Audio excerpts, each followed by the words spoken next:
Presença, oferecimento Vista Azul Hotel, a Europa pertinho de você.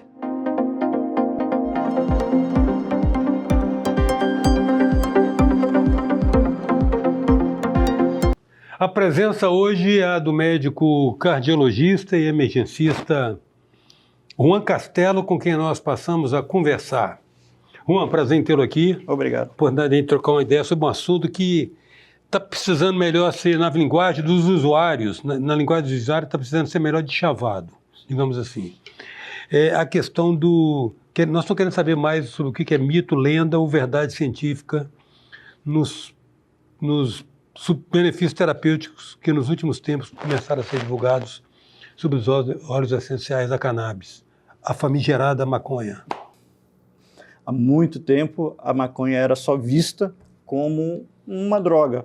Então só existia o uso recreativo, o uso criminatório, de que se você tinha posse ou se você fazia uso, você era um bandido, você era. Só que com o passar dos anos, é o que eu falo, é muito química, entendeu? Então separa-se a maconha, tá? A substância, dilui ela e você vai ter substâncias chamadas CBD, CBN, THC, que são substâncias que podem ser utilizadas e que já são utilizadas há mais de 10 anos, tá? Desde o começo dos anos 2010, tá? Já são utilizadas separadamente para tratamento de algumas situações dentro do contexto médico, tá? Seja ansiedade, seja insônia, seja tratamento de convulsões, seja tratamento de dores crônicas, fibromialgia e até mesmo enrijecimento muscular, pacientes que têm enrijecimento muscular. Então, veio se descobrir de um tempo para cá e desde 2022, quando foi liberado pelo CFM e pelo Ministério da Saúde, só existe um tipo de benefício que é liberado. Isso pela CFM e pelo Ministério da Saúde, que é o tratamento de crianças com epilepsia e que são refratárias. Pensa numa criança de 5, 7, 10 anos que tem epilepsia e que toma 1, 2, 3, 5 medicamentos e mesmo assim ela tem crise. Então, para essa finalidade, o cannabis é aprovada para medicação. Porém, né, foram vistos que off-label, ou seja, que o uso da cannabis também ajuda em outros espectros de doenças. E isso que está tornando o tratamento bem interessante. Agora, Juan, você está se baseando muito na referência científica, que você é um cara da área, né? Mas os conhecimentos terapêuticos da demonizada maconha são conhecidos. Disse que a rainha Vitória usava chá de cannabis para poder mitigar dores menstruais. Né? Tem outras informações. E daí que vem, né, histórico, né, de que separaram as substâncias para poder realmente fazer um trabalho mais sério. Né? Agora, o que é interessante é o seguinte, para a gente que é observador apenas da paisagem, como é que uma planta tão demonizada, sobre a qual se despejou tanta recriminação, inclusive de que seria o passo inicial para a dependência de drogas, se redime com a descoberta de tanto poder terapêutico? Incrível, né? Como é que pode? É o que a ciência faz, né? Esse é o poder da ciência. Você tirar a parte ruim e deixar só remover o preconceito? O preconceito é meio difícil porque está intrínseco na população. Na cultura, né? Então, se você for hoje falar para pessoas mais... Até eu digo, eu sei que se perdão da palavra, as pessoas mais velhas são as que mais resistentes, tá? Pessoas lá pelos seus 60, 70 anos são os que mais resistem ao uso dessa medicação. Quando a gente prescreve, e é que é o perfil de população que eu atendo, né? Mas será? Será? E a gente fala, olha, o benefício é muito bom. E algumas eu consigo convencer e elas realmente ficam muito bem. Outros não querem, por terem receio de ter todo um histórico do que se trata. Né? Um peso social. Peso histórico, e acaba não fazendo uso. A gente respeita, mas para quem usa, e eu já tenho a expertise de ver pacientes, que eu trato pacientes com cannabis, eu estou vendo muita coisa boa. É uma nova fronteira, entendeu? Como é que você lidou com isso inicialmente? Logo que você teve os primeiros registros de que havia uma abordagem terapêutica da cannabis. Então, isso... Preconceito também? Como cardiologista, isso não foi a primeira coisa que eu vi, né? Como eu te falei, eu sou cardio, trabalho com emergência, porém, uma coisa que eu atendo muito são em pacientes idosos, tá? E a gente tem contato com pacientes idosos e a gente trata pacientes idosos. Quando eu falo geriatria, cardiogeriatria, não é só dar o remedinho da pressão do idoso, não é só dar o remedinho da insuficiência cardíaca ou o remedinho do coração, não. O paciente tem dores, o paciente tem artrose, o paciente tem artrite, o paciente tem dores crônicas, tem neuropatias. Então, a gente vai percebendo com o passar do tempo, a gente começa sempre timidamente, porque não tinha muito estudo, não existiam muitos estudos, mas depois que você vai se embasando em estudos, a gente vai descobrindo que é muito seguro e que a resposta é muito boa, entendeu? Então, eu ouvi dizer que também, na leitura que eu tenho feito a esse respeito, que esse tema me interessa, aliás, todo o tema de saúde sempre me interessou aqui ao programa. E existe outras vertentes de cura além da tradicional alopatia ocidental, né? Sim. Eu ouvi dizer também que ele tem alcance, tem os óleos, né? O CBD, o CBN, o THC é o princípio psicoativo, né? Exato. Me parece que ele é necessário em alguns aspectos para potencializar, às vezes, o efeito do CBD, do CBN.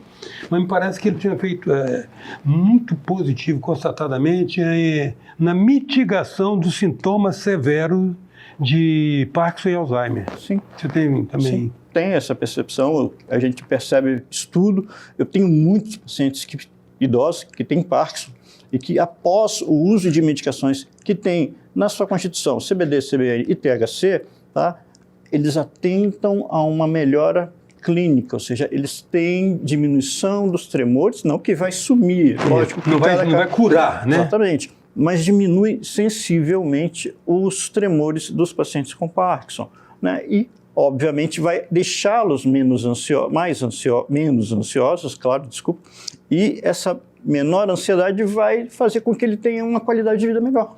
Então, isso aqui é uma coisa que a gente percebe na prática.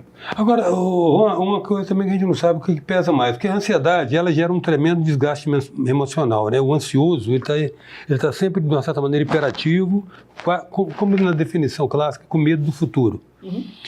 Mas o insônia é pior, porque o sono é o melhor alimento, né? A melhor reparação do sistema nervoso, né? O nosso organismo foi programado para 1/3 do nosso dia, a gente dormir 8 horas.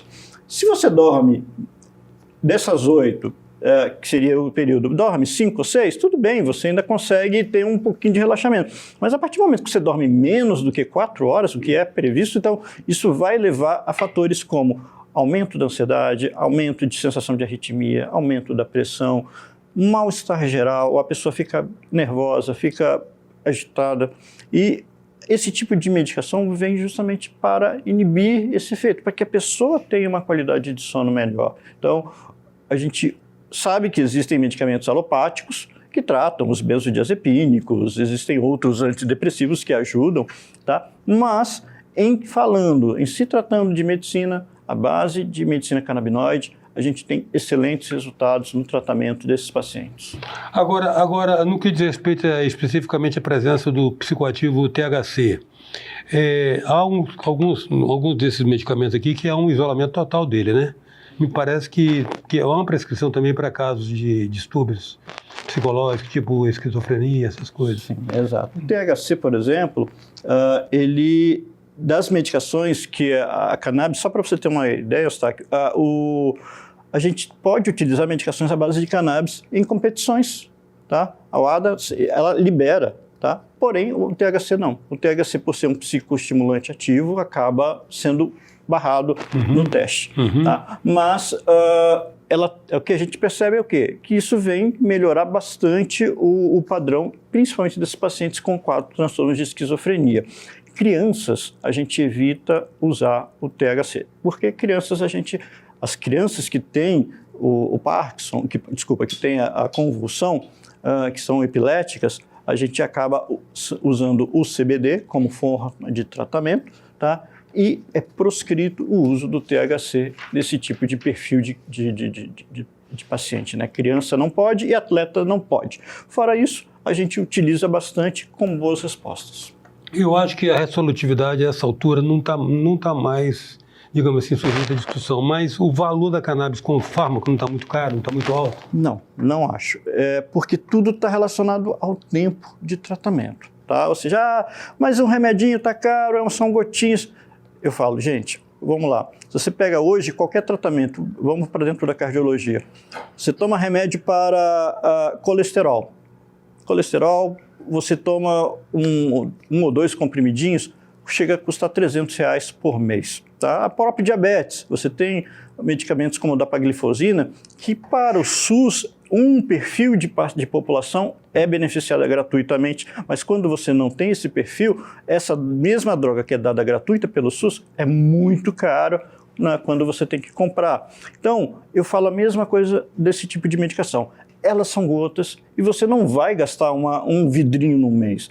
Demora 2 a 3 meses. Então, paga-se eventualmente um valor um pouco maior? Paga-se. Mas você vai ter um tempo maior de tratamento. Você vai utilizar um tempo maior e não vai ter esse gasto todo que está se pensando. Então, no final das contas, acaba sendo igual.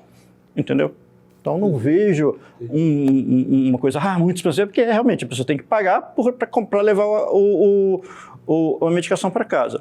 Mas, no final das contas, ela só vai comprar isso novamente depois de 2 ou 3 meses. Uhum. Mas a questão do preconceito, você disse, ainda restringe o acesso? Restringe.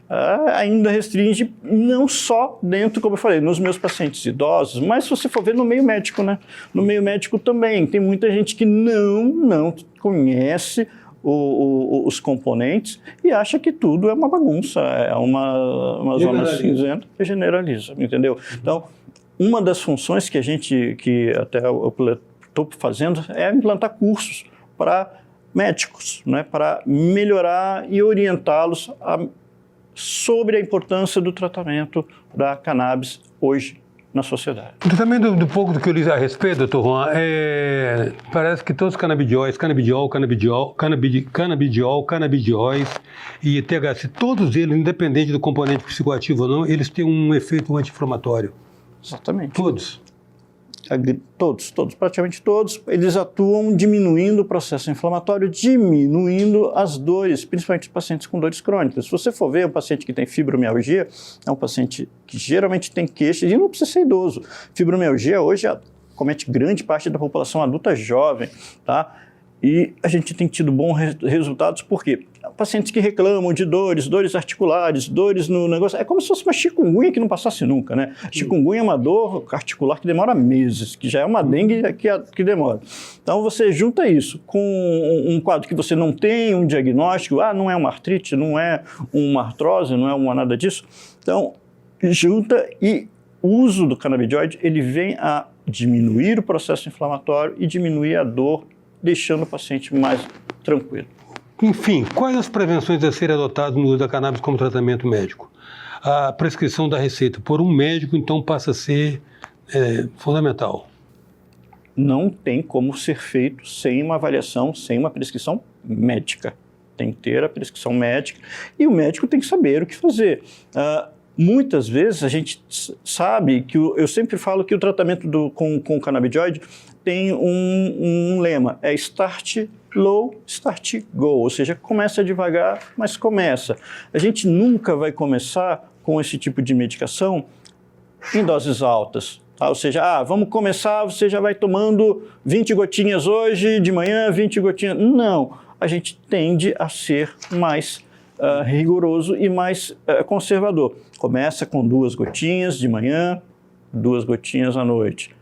Aí, depois de 5, 7 dias, aumenta 1 gotinha por horário, passa 3 gotinhas e tudo até chegar no ponto de equilíbrio. Chegou no ponto de equilíbrio, a gente consegue até diminuir as doses de medicação para dor, epiléticos, ansiolíticos, tudo. A gente consegue diminuir, só equilibrando o organismo do paciente.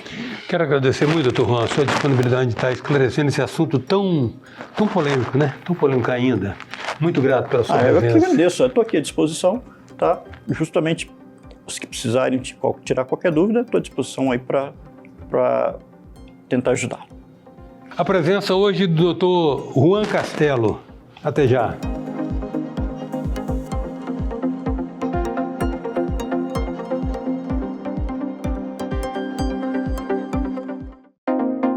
Presença, oferecimento Vista Azul Hotel, a Europa pertinho de você. Venha viver momentos inesquecíveis no Hotel Vista Azul, nas Montanhas Capixabas. Resort com piscina interna e externa, quadras de tênis, jacuzzi, suítes amplas e confortáveis, lounge com lareira e um mirante com vista para a Pedra Azul. Hotel Vista Azul, a Europa pertinho de você.